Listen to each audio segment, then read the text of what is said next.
আসসালামু আলাইকুম, আশা করি সকলেই ভালো আছেন। তো ইটালিতে যারা নতুন আসছেন তারা হয়তো অনেকে কাজ পাইতেছেন না, বা কোনো আত্মীয় স্বজন বা বন্ধু বান্ধব না থাকার কারণে কাজ পাইতেছেন না।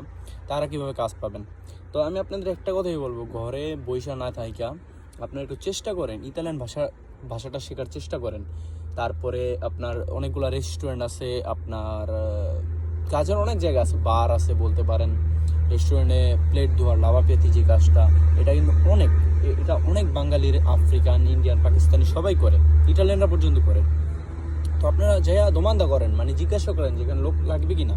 আপনারা যদি ঘরে বসে থাকেন, কেউ আপনাদের কাজ খুঁজেও দিব না, কেউ আপনাদের ঘরে টাকা না দিবে না, ঠিক আছে? তো আপনারা চেষ্টা করেন, চেষ্টা করলে ইনশাল্লাহ পারবেন। আর নেক্সটে আমি আপনাদের একটা অ্যাপ্লিকেশন নিয়ে ভিডিও বানাবো, যেখানের মাধ্যমে আপনারা যে কোনো কাজ চাইলে পাবেন। তো অবশ্যই পেজটিকে এবং আমার